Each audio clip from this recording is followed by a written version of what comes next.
Hello दोस्तों, नमस्कार। कैसे हैं आप सभी? उम्मीद करते हैं कि सभी अच्छे ही होंगे। तो दोस्तों, यहाँ पर आप लोग देख सकते हैं क्लास 9th का जो मासिक परीक्षा होने जा रहा है, ठीक है? उसका संस्कृत का हम लोग लेकर आ चुके हैं सब्जेक्टिव, ठीक है? देखिए, ऑब्जेक्टिव ऑलरेडी हो चुका है, हिंदी का भी ऑब्जेक्टिव हो चुका है और सब्जेक्टिव भी हो चुका है। लेकिन संस्कृत का सब्जेक्टिव बाकी था, ठीक है? तो इसका सब्जेक्टिव हम लेकर आ चुके हैं। ऑब्जेक्टिव ऑलरेडी हो चुका है, पूरा का पूरा ऑब्जेक्टिव हो चुका है, ठीक है? ये जितना आप लोग ऑब्जेक्टिव देख रहे हैं पूरा हो चुका है। इस वीडियो में मैं आप लोगों को पूरा का पूरा सब्जेक्टिव बताऊँगा, ठीक है? और वो भी आंसर के साथ में पूरा यहाँ पर आंसर आप लोगों को दिख जाएगा। पूरा का पूरा आंसर यहाँ पर दे दिया गया है, ठीक है? जितना भी आपको आंसर देना है सब्जेक्टिव का पूरा आंसर दे दिया गया है। तो आप लोगों को करना क्या है, तो करना यही है कि आप लोग वीडियो को लाइक कर दीजिए ज़्यादा से ज़्यादा और अपने दोस्तों में शेयर कर दीजिए। आपके जितने भी दोस्त हैं, कोचिंग फ्रेंड या फिर स्कूल फ्रेंड, तो उनके पास ग्रुप में शेयर कर दीजिएगा इस वीडियो को, ठीक है? चलिए हम जल्दी से क्वेश्चन को शुरुआत करते हैं और इसका पीडीएफ कैसे डाउनलोड करना है सभी चीज़ें मैं आगे बताऊँगा लास्ट में। तो आप लोग धैर्य लगाकर देखते रहिए वीडियो को और लाइक कर दीजिएगा पसंद आएगा तो, ठीक है? चलिए यहाँ पर देखिए, दिया गया पहला नंबर क्वेश्चन आप लोग के सामने दिया गया है। यहाँ पर पहले ऊपर देखिए लघुत्तरीय प्रश्न है। तो लघुत्तरीय प्रश्न में प्रश्न 1 से 10 तक लघुत्तरीय हैं, जिनमें 5 प्रश्नों का उत्तर देना है। प्रत्येक प्रश्न 2 अंक निर्धारित हैं, यानी कि 10 को प्रश्न यहाँ पर ऊपर से नीचे आप लोग देखेंगे तो 10 प्रश्न आपको देखने को मिलेगा, जिसमें से 10 में से कहीं से भी आपको 5 को बना लेना है तो आपका 10 नंबर यहाँ पर मिल जाएगा, ठीक है? चलिए, तो पहला नंबर क्वेश्चन हम लोग पढ़ेंगे, ईद हमें क्या संदेश देता है? जो ईद होता है वो क्या संदेश देता है, ये चीज़ पहले देखिए। तो चलिए हम इसका उत्तर देख लेते हैं, ईद हमें क्या संदेश देता है। इसका उत्तर यहाँ पर दे दिया गया है। पहला का उत्तर ध्यान से देखिए, दिया गया है कि ईद उल फितर की नमाज से पहले लोग भितरा ज़कात देते हैं, जो प्रत्येक मुस्लिम के लिए ज़रूरी है। मुस्लिम कल्याण कमेंट्री के प्रधान होशियार खान ने बताया कि कोई भी धर्म नफरत नहीं प्यार सिखाता है। कोई भी धर्म है नफरत नहीं प्यार सिखाता है। ईद का त्यौहार हमें आपस में मोहब्बत, प्यार और भाईचारा बनाने का संदेश देता है। बस इतना ही आपको लिखना है, 2 नंबर आपको मिल जाएगा यहाँ पे। उसके बाद में 2 का क्वेश्चन देखेंगे, उसके बाद में उत्तर उसका पढ़ेंगे, ठीक है? पसंद आ रहा है तो आप लोग लाइक ज़रूर कीजिएगा, क्योंकि मैं आपको समझा समझा कर आपको बताता हूँ, कोई भी ऐसा आपको नहीं बताएगा, ठीक है? इसीलिए आप लोग को लाइक कर देना है, चैनल को सब्सक्राइब कर देना है, क्योंकि हर एक एग्जाम में आपको हेल्प दिया जाएगा। 9th 10th 11th 12th सभी में आपको हेल्प किया जाएगा। चलिए, यहाँ पर देखिए दिया गया 2 नंबर प्रश्न की, विपत्ति में धैर्य क्यों आवश्यक है? विपत्ति में धैर्य क्यों आवश्यक है, ठीक है?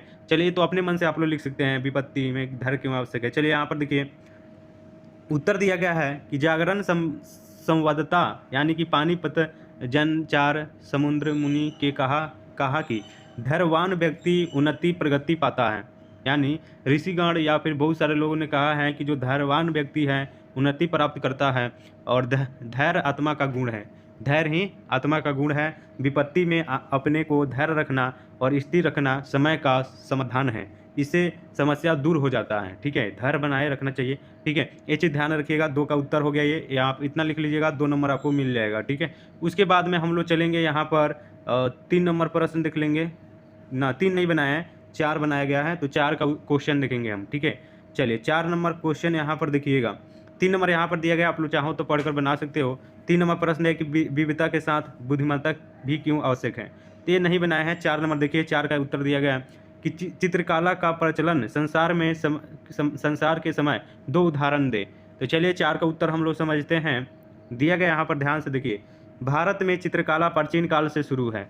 यानी कि यहाँ पर देखिए भाषण कला में ही मानव के गुफा चित्रण के प्रमाण मिले हैं। भारत में चित्रकला और कला का इतिहास मध्य प्रदेश की भीमबेटका गुफाओं की प्रयोग ऐतिहासिक काल की चट्टानों पर बने पशुओं के रेखांकन और चित्रांकन के मूल्यांकनों से प्रारंभ होता है।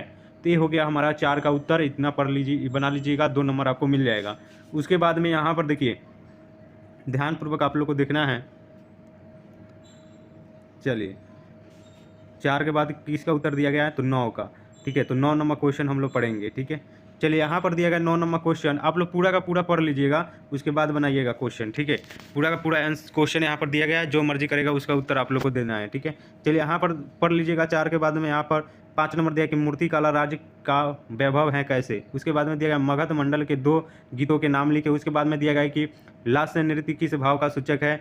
8 नंबर दिया कि ब्राह्म जी किसको नहीं समझा सकते। और 9 नंबर दिया गया कि संगति मनुष्यों को क्या क्या प्रदान करती है। तो चलिए 9 का उत्तर हम दिए हैं, तो इसका उत्तर हम लोग समझेंगे, क्वेश्चन समझेंगे। संगति मनुष्यों को क्या क्या प्रदान करती है। जो विद्यार्थी लाइक नहीं कर रहे हैं तो आप लोग लाइक ज़रूर कीजिएगा और सब शेयर भी कर दीजिए अपने दोस्तों में, और सब्सक्राइब तो करना ही है क्योंकि आप लोगों को नोटिफिकेशन वहाँ पर जाएगा जब भी हम नेक्स्ट वीडियो लेकर आएंगे परसों का एग्जाम का, तो आप लोगों को चलना चाहिए। चलिए 9 नंबर क्वेश्चन हम लोग देख लेते हैं। उत्तर दिया गया है कि संगति से मनुष्य का समाज में सम्मान होता है। सज्जनों के साथ रहकर दुराचारी मनुष्य भी अपने बुरे कर्म छोड़ देता है। समाज में उसकी प्रतिष्ठा होने लगती है। गुलाब के पौधे के आसपास की मिट्टी भी कुछ समय में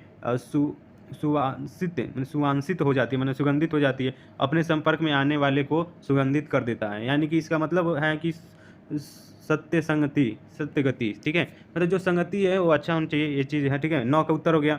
उसके बाद में 10 का उत्तर यहाँ पर दे दिया गया है, मतलब 5 को बनाना है। हम आपको बता दिए, पहला का उत्तर दे दिया, दूसरा का उत्तर दे दिया, चौथा का उत्तर दे दिया, 9वां का उत्तर दे दिया, उसके बाद में 10वां का।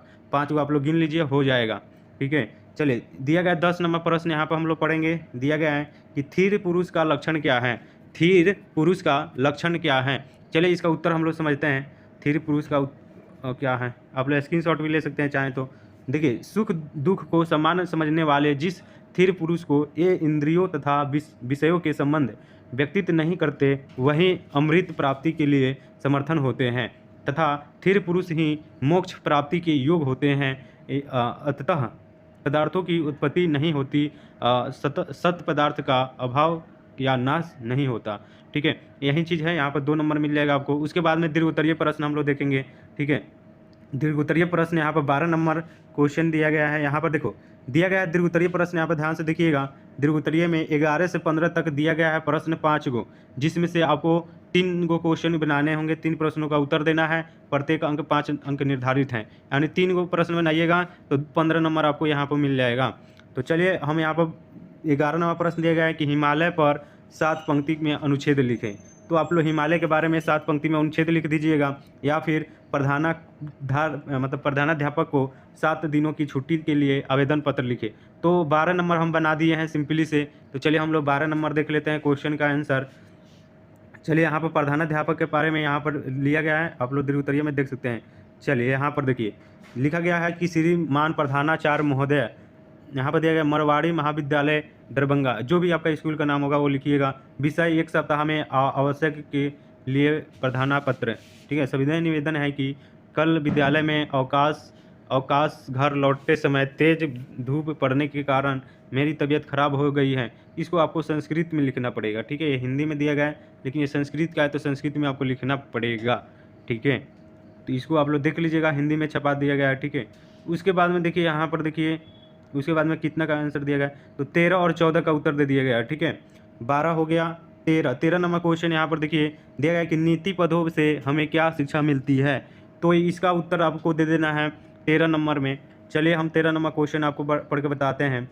तो देखो 13 नंबर क्वेश्चन का उत्तर दिया गया है कि भर्तृहरि विरचित नीति शतक नीति काव्यों में श्रेष्ठ स्थान रखता है। इन पदों में उन्हें अपन लौकिक व्यवहारिक ज्ञान का सूक्ष्म परिचय देते हुए अपने अभाव को अत्यंत सहज और सरल, प्रभावित एवं सुंदर शब्दों में प्रस्तुत किया है।